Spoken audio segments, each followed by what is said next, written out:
할렐루야! 오늘 청전 주일 예배에 오신 여러분들을 주님의 이름으로 환영하고 축복합니다. 오늘 우리 다음 세대 우리 청년들 하나님께서 우리 강화중앙교회 청년들 통해서 새로운 새 역사를 써 나갈 줄로 믿습니다. 우리 사랑하는 청년들을 위해서 힘찬 응원의 박수하겠습니다.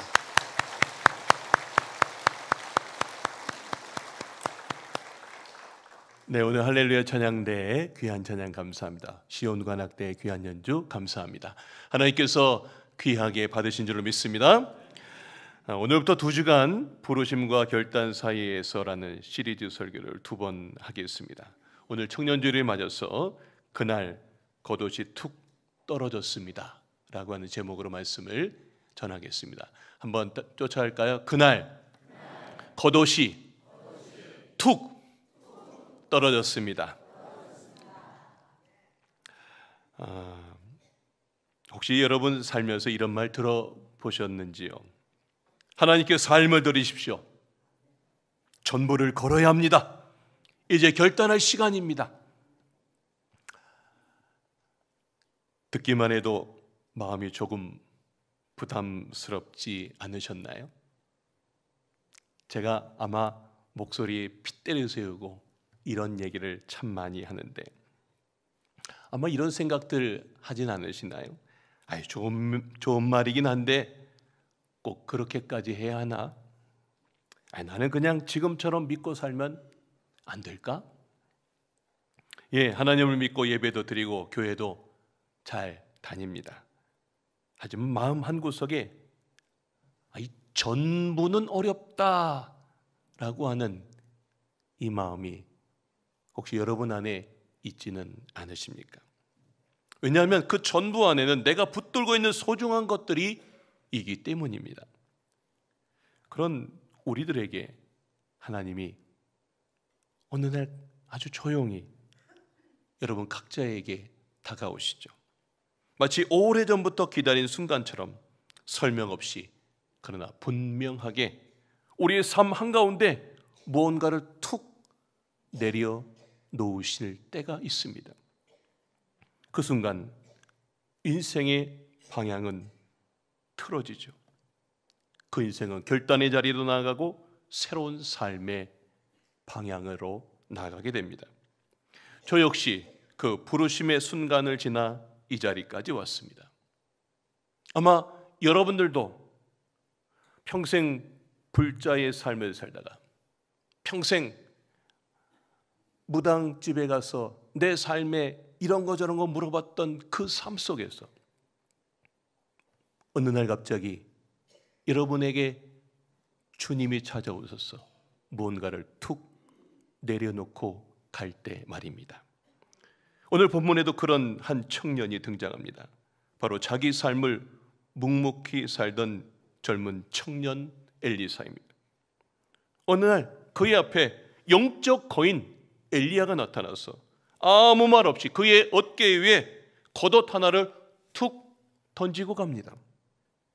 그 겉옷은 단지 외투가 아니었습니다. 그것은 하나님께서 한 사람의 인생을 부르시는 조용한 신호였습니다.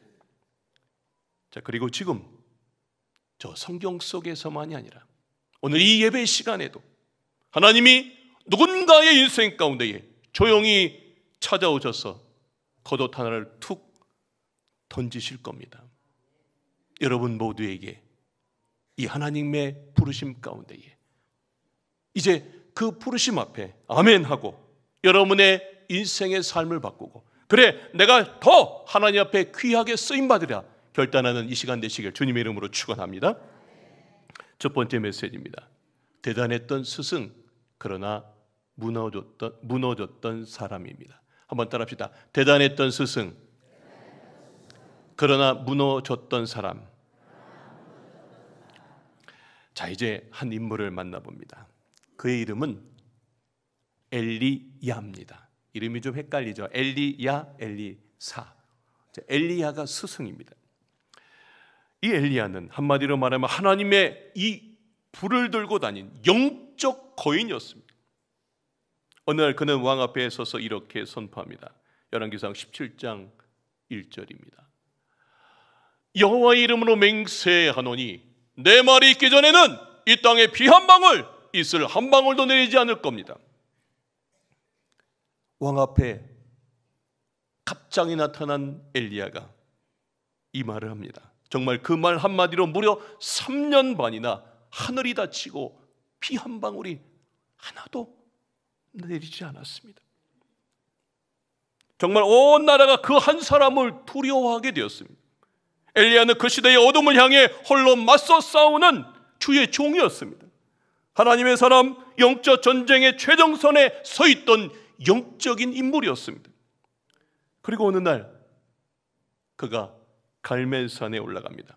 바알 선지자 450명, 아세라 선지자 400명, 도합 850명을 상대로 홀로 영적인 전쟁을 합니다. 자, 열왕기상 18장 24절입니다. 너희 신이 진짜면 하늘에서 불을 내려 응답하게 해라. 자, 850명한테 얘기한 거예요.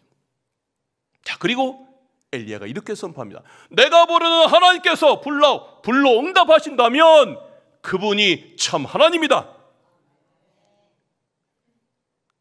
그래, 한번 결판해보자. 여러분 너무나 잘 알듯이 그가 기도합니다. 그리고 놀라운 일들이 벌어지죠. 자, 그가 이제 우리 함께 말씀을 열왕기상 18장 37절부터 39절까지 한번 읽어보겠습니다. 시작. 여호와여 내게 응답하옵소서. 이 백성에게 주 여호와는 하나님이신 것과 주는 그들의 마음을 되돌이키심을 알게 하옵소서. 이에 여호와의 불이 내려서 여호와 그는 하나님이시로다. 여호와 그는 하나님이시로다. 자, 엘리야가 기도했습니다. 그런데 여호와의 불이 내렸습니다. 그랬더니 모든 거기에 있는 사람들이 여호와 그는 하나님이시로다 말씀했습니다. 하나님의 불이 떨어졌어요. 제단 위에 불이 타오릅니다. 저 850명, 요즘 말로 하면 무당 같은 사람이에요. 무당을 850명 앞에서 하나도 겁내지 않고 그들과 영적인 싸움을 했어요. 그 사이에 하나님의 불이 떨어졌고 제단 위에 제물이 타오릅니다. 쌓아둔 나무 위에 흥건히 부어둔 물 위에 심지어 단단한 돌까지 모두 다 타올랐습니다. 그날 사람들이 무릎을 치면서 외칩니다. 이스라엘 사람들이 양다리 신앙이었거든요. 그러나 그들이 이야기합니다. 여호와 그는 하나님이시로다. 여호와 그는 하나님이시로다. 그날 엘리야는 한 나라의 믿음을 완전히 되돌려 놓은 영적 거인이었습니다. 여러분, 그는 위대한 예언자였고 그 시대를 뒤흔든 진짜 스승, 영적인 하나님의 종이었습니다. 그런데 그 영적 거인도 무너졌습니다. 이세벨 그 여왕 앞에서, 그 여왕의 위협 앞에 그는 광야로 도망쳤고 로뎀나무 아래에서 고백합니다. 하나님, 저 이제 그만할래요. 저 그냥 죽고 싶습니다. 그때 하나님은 그를 꾸짖지 않으시죠. 오히려 천사를 보내서 먹이시고 다시 말씀하십니다. 이제 너와 함께 갈 사람, 내 뒤를 이을 사람을 내가 준비하겠다 말씀해 주십니다. 그리고 그 메시지를 듣고 이제 엘리야는 어느 한 사람을 향해서 뚜벅뚜벅 걸어갑니다. 자, 여러분께 묻겠습니다. 여러분이라면 이런 사람의 제자가 되고 싶으십니까? 제자가 되고 싶으세요? 조용해지셨네. 네. 이제 엘리야는 한 청년의 삶에 조용히 나타나 그의 인생을 바꾸는 삶의 자리로 나갑니다. 이 시간 우리 함께 그 시간으로 들어가 보겠습니다. 두 번째 메시지입니다. 모든 것을 버리고 인생을 건 청년입니다. 한번 따라합시다. 모든 것을 버리고 인생을 건 청년. 엘리야가 어느 청년 앞에 섰습니다. 그리고 그가 입고 있던 겉옷을 퍼져서 그 청년 앞에, 그 어깨에 툭 던져 줍니다. 말 한마디 없었지만 그 겉옷 안에는 말보다 더 무거운 부르심이 담겨 있었습니다. 겉옷을 준다라고 하는 의미는 뭘까요? 여러분, 제가 지금 이 스톨에, 이 가운 위에 스톨을 했는데 이게 영적 겉옷과 같은 겁니다. 그 당시 겉옷은 단순한 외투가 아니었습니다. 겉옷은 권위의 상징이었고 사명의 위임, 정체성의 전환을 의미했습니다. 왕은요 겉옷으로 신분을 드러냈고 선지자는 겉옷으로 하나님의 사명을 이제 감당했고, 하나님은 겉옷을 통해서 어느 누군가한테 겉옷을 준다는 의미는 내가 너에게 새로운 삶을 부여하겠다, 너는 이제 주의 종이 되어라라고 하는 메시지입니다. 엘리야가 던진 그 겉옷은 요즘 말로 하면 이런 겁니다. 엘리사야, 하나님이 너를 부르신다. 이제 너는 이 길을 가자라고 하는 메시지입니다.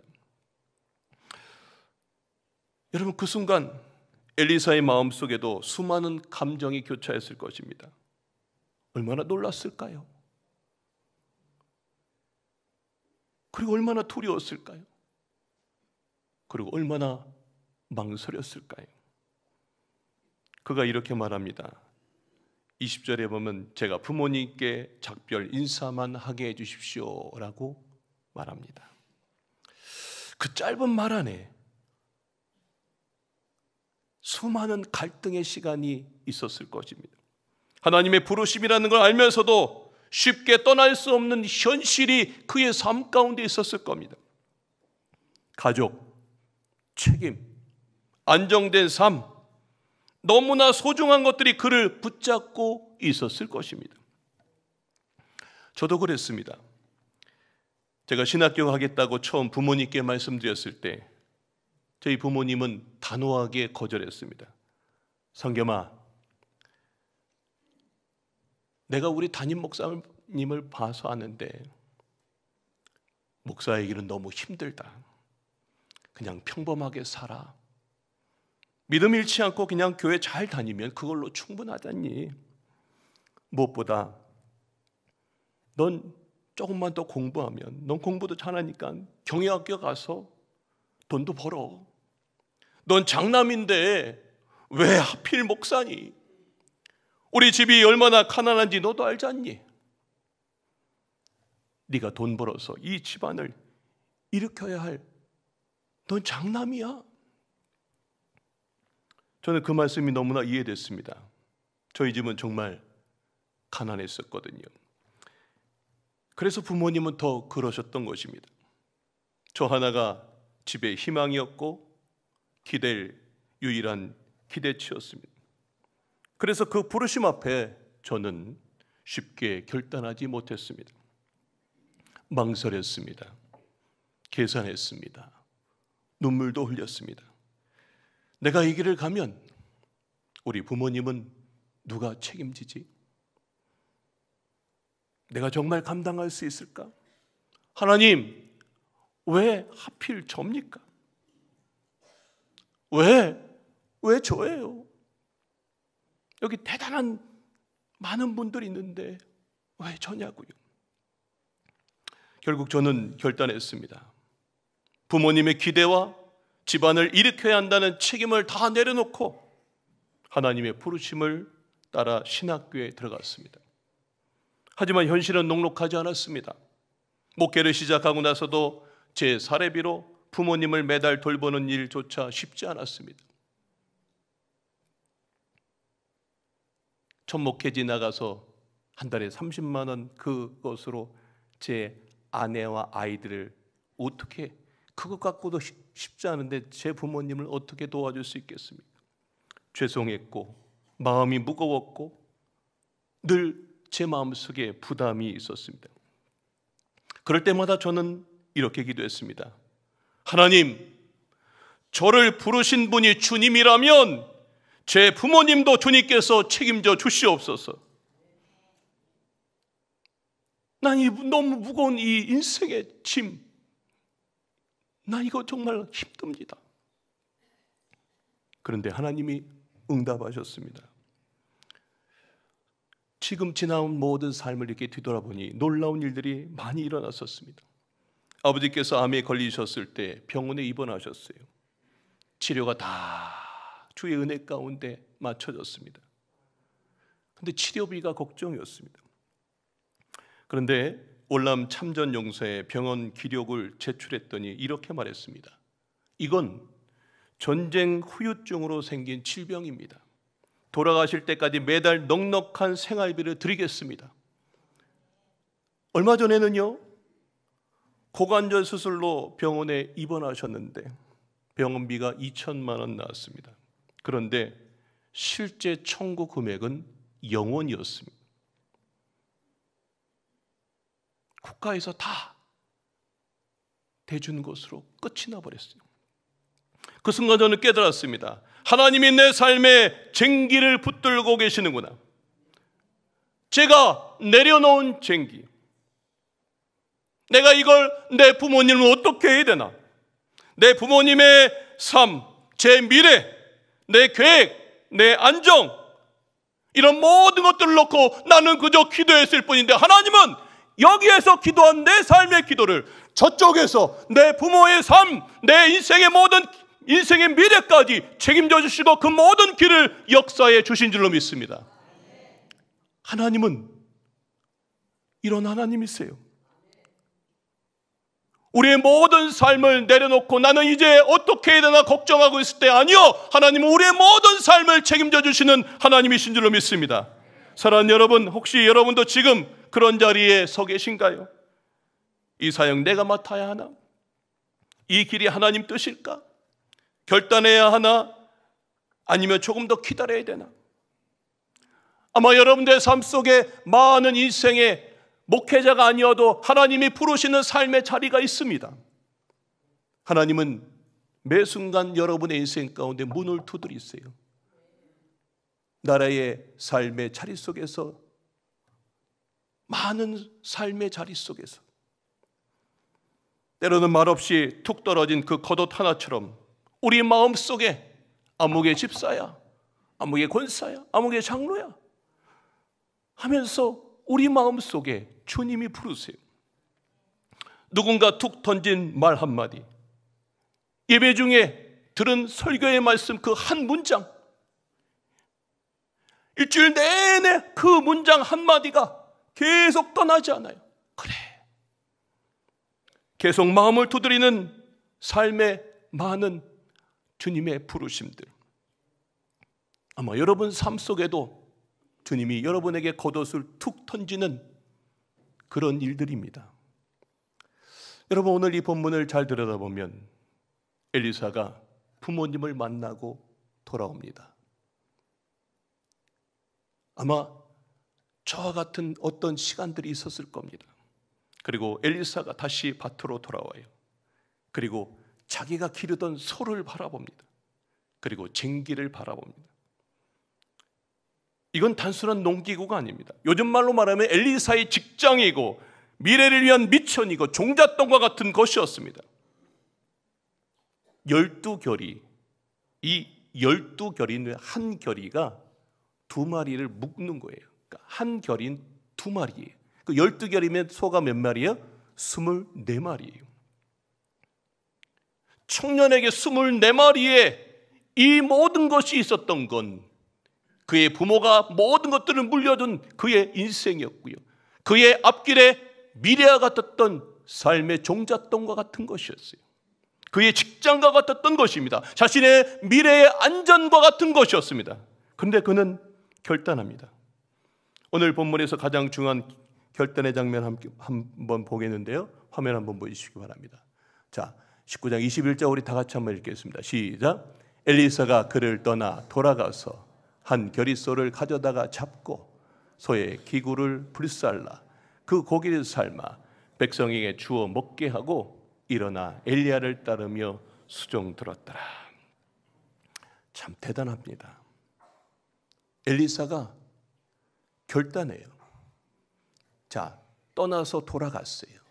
그리고 다시 밭에 와서 한 겨리 소를, 그러니까 2마리를 가져다가 잡습니다. 그리고 소의 기구, 쟁기를 불살라버려요. 다시는 이거를 내가 하지 않겠다는 그의 결단이죠. 그리고 그 고기를 삶아서 백성들에게 주어 먹게 하고요. 어떻게 합니까? 일어나 엘리야를 따르며 수종드는 인생이 되었습니다. 할렐루야. 예. 저는 이 상황이 머릿속에 그려지면서 이런 상상이 됩니다.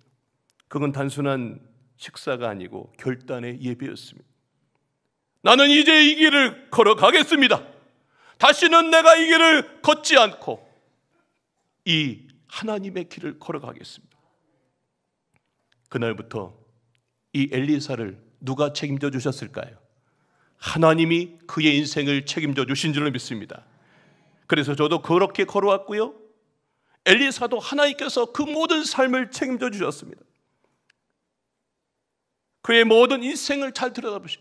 엘리사, 자기의 스승 엘리야보다 더 큰 하나님의 위대한 종이 되었고요. 가는 곳곳마다 하나님이 그의 인생을 들어서 놀라운 삶의 영적인 한 시대를 새롭게 하는 주의 종이 된 줄로 믿습니다. 여러분도 이제 주님이 여러분을 부르시는 그 겉옷이 있을 겁니다. 그 겉옷을 붙잡으시길 주님의 이름으로 축원합니다. 내가 이제 내려놔야 될 건 뭘까요? 나의 쟁기예요. 내가 붙들고 있는 거. 그래, 이게 내 인생을 책임져 줄 거예요. 엘리사에게 24마리의 소가 그의 인생을 책임져 주지 않았어요. 우리는 그것을 붙들고 있을 때가 너무 많아요. 그러나 하나님은요, 그의 인생 가운데 그것을 내려놨을 때 하나님은 그의 인생을 책임져 주셨듯이 우리 강화종교의 모든 성도님의 삶도 그렇게 책임져 주실 줄로 믿습니다. 이제 마지막 3번째 적용과 관련의 말씀입니다. 이제 여러분의 차례입니다. 이제 여러분의 이름을 이 성경 속에 엘리사라고 하는 이 자리에 여러분의 이름을 한번 넣어 보십시오.